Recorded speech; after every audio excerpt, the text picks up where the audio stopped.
When parents say they don't have the money for another child, or people say they don't have the money to have children in general, it goes deeper than just feeding them, clothing them, and childcare, right? She went on to talk about the quality she wants to give her child and different kind of quality I would want to give my child. So that is why when someone tell you that they don't have enough money to have a child, or probably you ask somebody, why don't you have another child, they be like, I don't have enough money for that. People look at them and be like, because some people be like, but you have money more than me, like you look like you're richer than me, and you're telling me you don't have enough money, and me, I have even more children than you. So definitely you don't know what you're doing. But I feel like the quality I want to give my child, my different kind of quality you're giving your child, aside from food, clothing and all of that, there's still other aspects that I want to give my child that you might see it as luxury, but I see it as basic. And that's what today's video is all about. Let me roll the clip for you all to watch to the end, then we'll come back and talk about it. There's this whole culture of enriching your child's life, providing them experiences, taking them places, doing activities, and no one talks about the cost, like how much it is and how quickly it can add up. We have 4 kids. Only 3 of them are of the age where they would do an activity. The 7-month-old doesn't do much, but she will one day. And right now in my budget, monthly, I budget $500 to $1,000 for activities, depending on what's going on. So right now we're doing taekwondo, we're doing gymnastics, and that's 1 hour a week per kid. So son's doing taekwondo once, daughter's doing gymnastics once, other daughter's doing gymnastics once. That alone is almost $400. Then you add on things that are almost like a necessity. Swim lessons. My kids need to know how to swim. Like I feel very strongly that I don't want them to drown, and it is so important to me because it is one of my biggest fears. I need them to know how to swim. $100 per kid per month for a half-hour lesson once a week. Okay, so that's $675 a month, $700. I don't even know how much I'm paying. It is so much money to be able to provide your children with experiences and to prepare them, right? To prepare them for life. Swimming is a skill set that I think most of us feel strongly our kids need, or people need, so that they can not drown. And so because of this, parents are drowning, right? Like we're drowning because if you don't give this to your kid, you're judged. If you give it to your kid, you're financially struggling. Even if you don't have childcare, that's a lot of money per month to budget. And that's for 3 kids. So yeah, like the less kids you have, the more financially viable your family probably is. Hey gorgeous people, how y'all doing today? It's your girl Maria Davis, and I'm back again with another interesting video. So when it comes to raising a child, it go as far as it's not just about clothing and probably education or feeding. There are other things that you need to do to prepare them for life. You also need to even save for them for the future. So when a person comes and tell you, I don't have money for another child, I feel like it's reasonable, but some people tell you, oh, when you have 2 or 3, it's easier for you that way, yada yada yada, and you keep pressuring someone that has just 1 child to go and have another one just because you feel like it's better. And even someone that doesn't even want to have a child at all, and is saying that, oh, I don't want to have a child. One of the major reasons why I don't want to have a child is because I don't have the money to raise the child. It's not because they don't have the money to take care of themselves at all. Or maybe if the child come by mistake, they want to take care of the child. But the level of treatment they want to give that child, they might not be able to give the child because of their financial status currently. Some people want to be taking their child on a vacation every 6 months. Every 6 months, they want to be taking their child to vacation. Every 3 months or every holiday in the school, they want to be taking their child outside the country. That's what some mothers want. That's what some parents want. But if you can't get it, or if you don't have the money for it now, let's go ahead and hear what other people have to say about this video, and we'll come back and talk about it. There's this whole culture of enriching your child's life, providing them experiences. We live in a capitalist society, so our culture commodifies everything because that's what maintains the system. So we've in a way, commodified the village, the community, commodified community. Instead of just sending your kids out to play in the neighborhood or doing a pickup soccer game, we pay for extracurriculars, so we make sure that they have social interaction. Instead of having a family member or a close friend teach your kid how to dance or how to cook, we pay for these classes. And a lot of times, for me, I used to pay for things like the little gym because it was just some way to meet other moms. I was really isolated. And as a culture, as a society, we've become so disconnected from each other, because if we actually connected and bound together as a community, we would save each other a lot of money. So it's in the best interest of the people who benefit from capitalism for us to all keep kind of fighting with each other. It doesn't have to cost money to learn how to swim. It doesn't have to cost time to set up elaborate activities to connect with your kids. You can just connect over 50-cent Play-Doh from the store. But if you go on Instagram, everybody's trying to one up each other because it's this competitive race where Play-Doh's not interesting anymore. That's not novel anymore. So our kids are accustomed to these, our entire bathtub is set up as, a small world with every single material you can think of. And our Play-Doh is homemade, organic, gluten-free, and dye-free. We use beets and turmeric, and it has essential oils to scent it.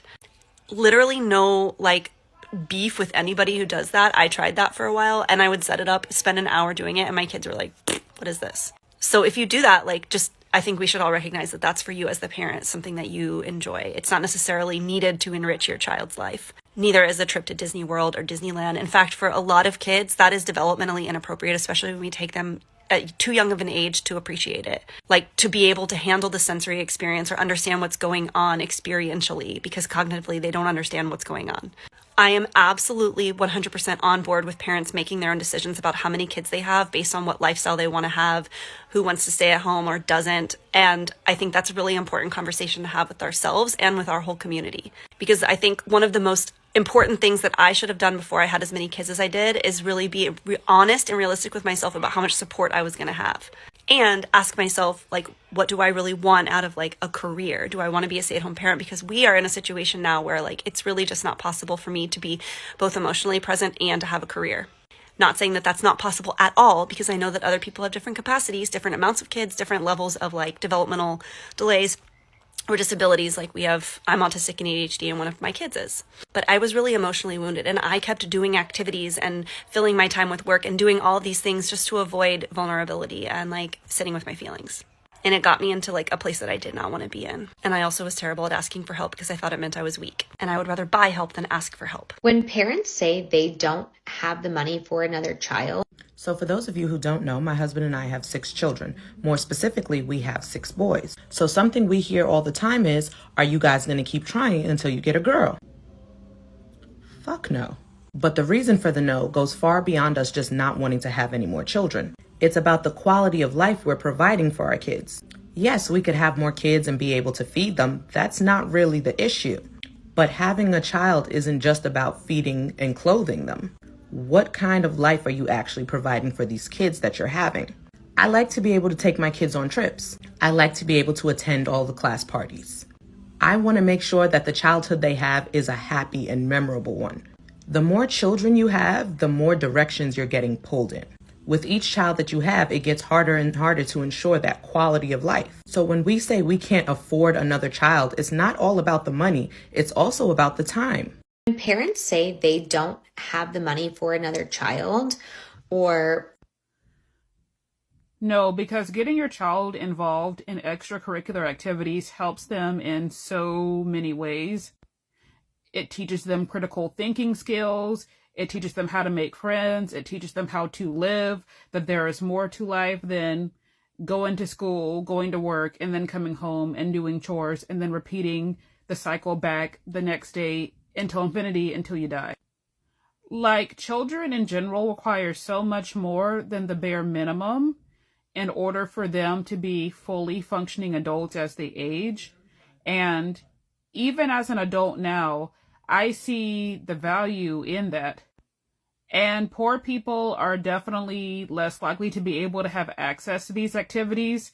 Hence why a lot of kids of poor parents are obsessed with the internet and go into like fields that maybe relate to entertainment, it's because that's all they had access to growing up, right? Because watching television is a lot cheaper than, taking your kid on a vacation or enrolling them in an after school activity. In fact, when I was in college, I took a course called The Psychology of the African American Experience. It was taught by a Black woman. And one point that she made was that a lot of African American youth were raised on the television. So it got to the point where, like, even on vacations, like how normal people would take vacations with their families over the summer, poor Black kids' families couldn't afford that, so their summer vacation was watching television. Therefore, that's why I think a lot of Black people have an attachment to anime, the old Cartoon Network, Nickelodeon, because we were quite literally raised on that content because our parents couldn't afford to take us on family vacations or pay for after-school programs or rec programs and whatnot. And while there's nothing inherently wrong with, loving to watch television and blah, blah, blah, it does get to a point where I notice that, particularly in the Black community, some of us have an obsession with social media and whatnot. And I just think of, like, how many of us would have strived to be, like, lawyers, doctors, politicians, blah, blah, blah, like, strive for real jobs, as opposed to social media and content creation if we had more exposure to extracurricular activities growing up. There's this whole culture of enriching your child's life, providing them experiences, taking them. And that's what I think makes a difference between people who want to have a child versus people who want to be a parent. I think people who want to have a child are oftentimes solely thinking about their own personal needs and desires because they want to have a kid for their own personal enrichment, because someone told them that this is the next stage in life, because they're looking for a little accessory, or they've been taught that in order to keep their partner around, they need to have a kid in order to bond that person to them. A host of reasons that are very selfish. But people who want to be a parent, it's a mutual exchange between, one, what they are bringing to their own lives by having a child and nurturing that child, but also what experience that child will have by what they're able to provide them based on their own standard of living. That being said, if you want to be a parent, are you able to provide a lifestyle for that child for them to be able to fully take advantage of what society has to offer? Yes, society is broken, but until we can fix it, you still have to make an educated decision. When parents say they don't have the money for another child, or... Okay, so I love this woman's breakdown. I am a low-income single mom. I come from generational poverty. The numbers she's saying are like things that have never been an option for me in my lifetime, either as a child or as a parent. But here's the thing. I saw so many people in the comments saying, like, kids don't need that. Like, you don't have to pay for it. I'm like, I am a parent now. I have no money. I am very, very thrifty, very good at finding options. And the only way my kids are able to be in an activity, because capitalism has just taken away all the options for enriching, stimulating experiences for children and families without them costing $1 million, is by having them in a homeschool charter in which I can use that funding to pay for their activities. Like, that's what I had to do so my kids could have those childhood experiences. When parents say they don't have the money. So I'm stitching this video because I thought it was really interesting that it appeared on my For You page after the conversation that I had with my friend a couple days ago. We were kind of talking about our experiences growing up, with immigrant families and whatnot, and also, the financial situation. And it also tied into the amount of kids that we fantasize about having growing up and the amount of kids that we will realistically actually have. And then my friend made a remark that I was like, I actually disagree with that. So she was talking about how one of her siblings is very ungrateful and very, what's the word that she used? I can't remember the word that she used, but she was basically saying that that sibling will always try to bleed their parents dry, asking for expensive things and asking for this and that they could use all the money their parents had if they could. And I was like, well, I don't think your sibling is selfish. I think that is, in fact, the role that parents should have, to be able to provide a good life and a little bit of luxuries because I want my child to do better than I did when I was growing up. I saw another creator stitch this video and talk about how her mom would prioritize their family in Mexico over her kids over here, and I agree. Growing up, I used to have to beg my dad to give me $20. $20. I wouldn't ask for more, just $20 to go to the mall or to the movies or whatever, and the answer would always usually be no. Even though I knew he had the money, he just chose to not provide those luxuries for us. To the point that I had to get a job when I was 15 to be able to afford things that I wanted or even needed. He would, however, send money to his sisters and his mother in Mexico. And I remember this one instance where he was trying to buy this backpack for one of my cousins that was $90, which if I had asked for that, he would have been like, nope, nope, we're not doing that. He would always get nice, expensive things for my cousins, and for me, I would literally have to beg. So I cannot imagine being in a situation where I actually want to give my kid that, but not being able to. I think that for my family and our budget, the most viable option would be having only one kid to be able to provide those luxuries. I think that my responsibility as a parent is to give her what she needs, what she wants, maybe even more. So yes, I wholeheartedly agree with her statement. When parents say they don't have the money for another child, or so this couldn't be more true.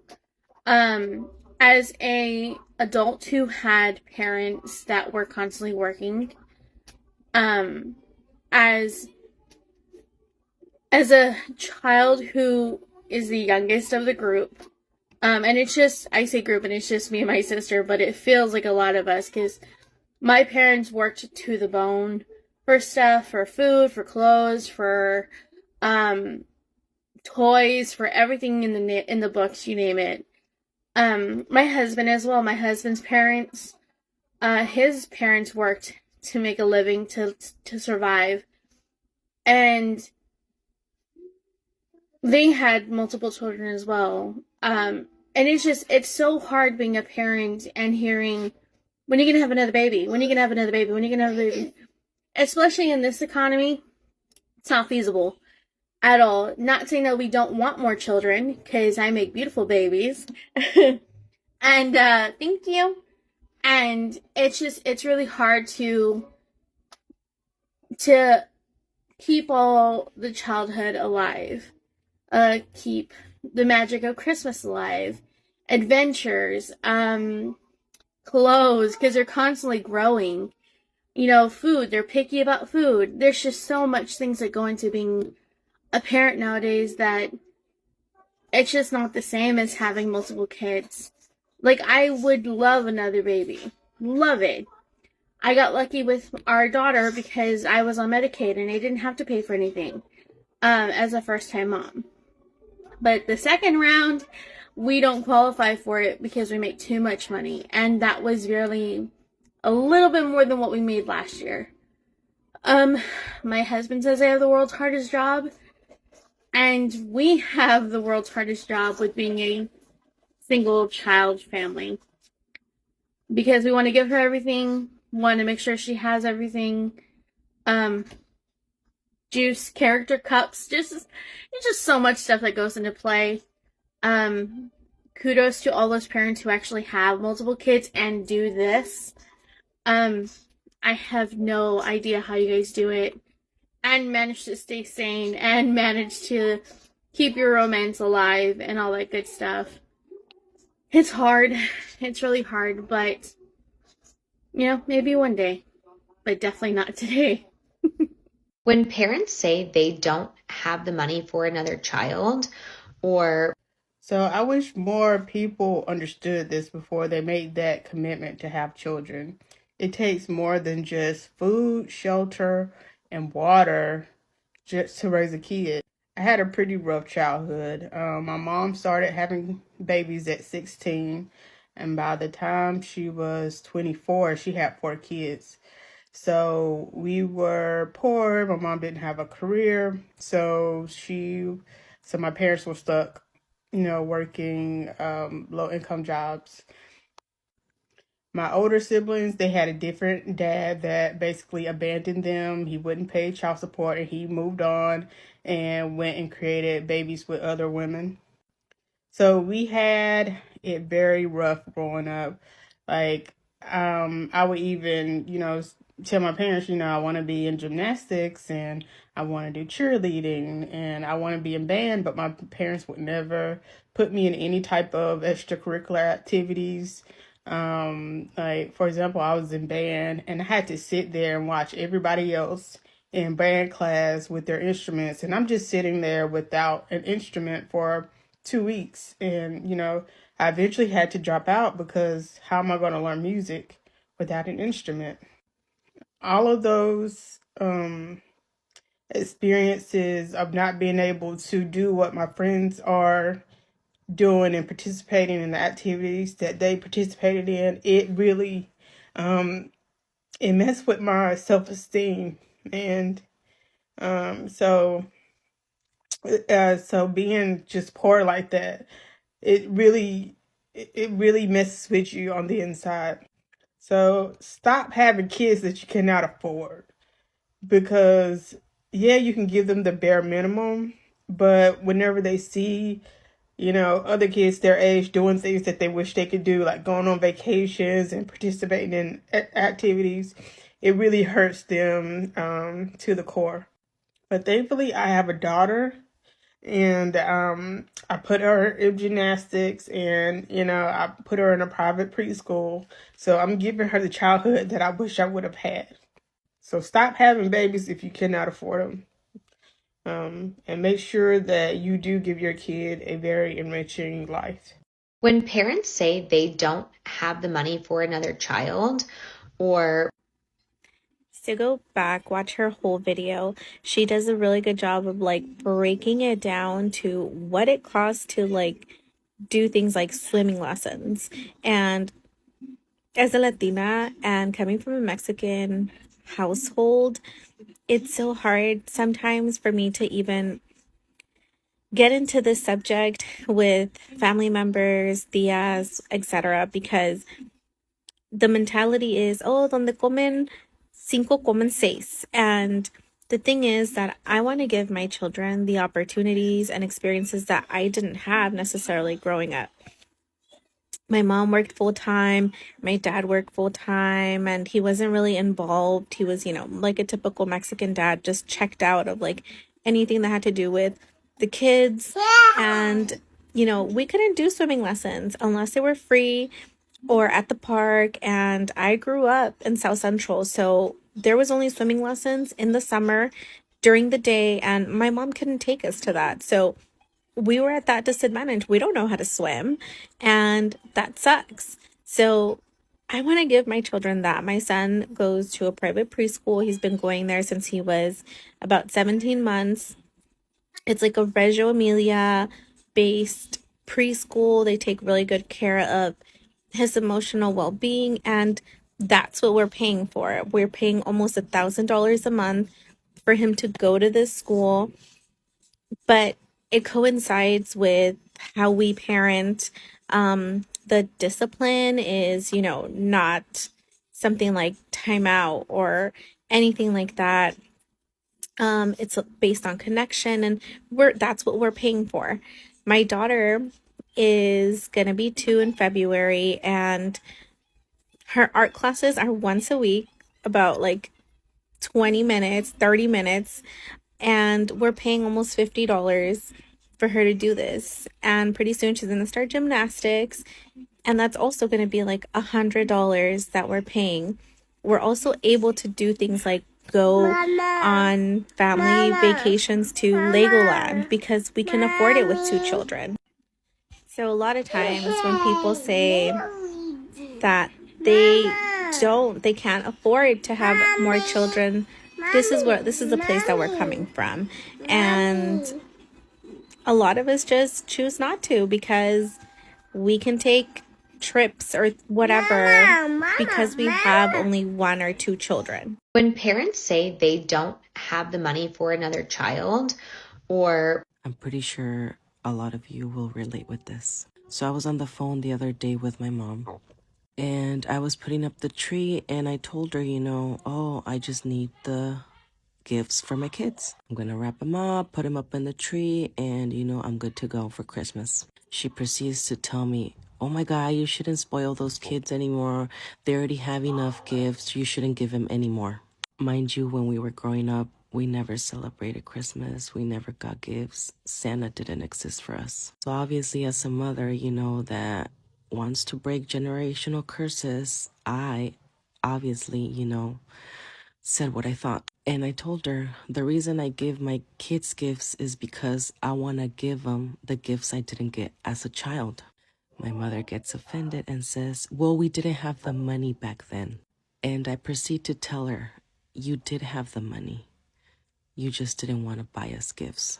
Mind you, my mom is a narcissistic parent. She just doesn't want to accept it. So she's like, no, we couldn't afford it.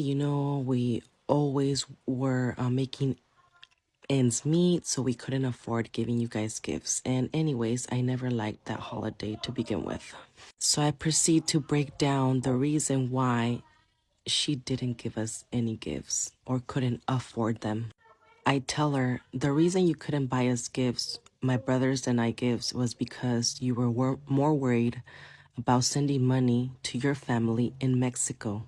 You were more worried about the people over there, that they had food in their table, that they had clothes on, that they were taken care of. You would prioritize your mother and your brothers and sisters before your own kids.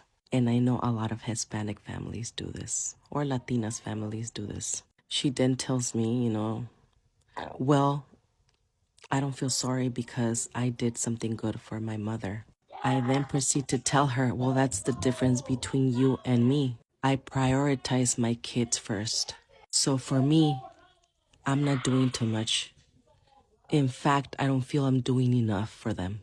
I'd rather fill my kids with gifts for Christmas than try to please other people that are never even gonna thank me for it.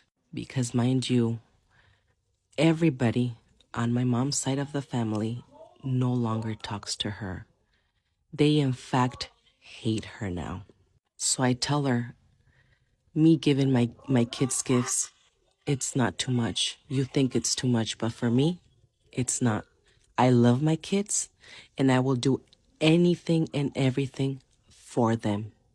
When parents say they don't have the money for another child, or go watch that whole video because it has a lot of valid points. But my number one thing is that if someone tells you they don't want any children, or they're afraid to have any more, leave them alone about it. It's none of your business. It's a personal decision. I know when I was pregnant with my one child, who's 11 now, I knew I didn't want to have any more kids. And to this day, I do not regret my decision because I can literally afford a good quality life with just the one child. And you can make more money. That's great. But it's not just about money. It's about time put into the relationship with your child.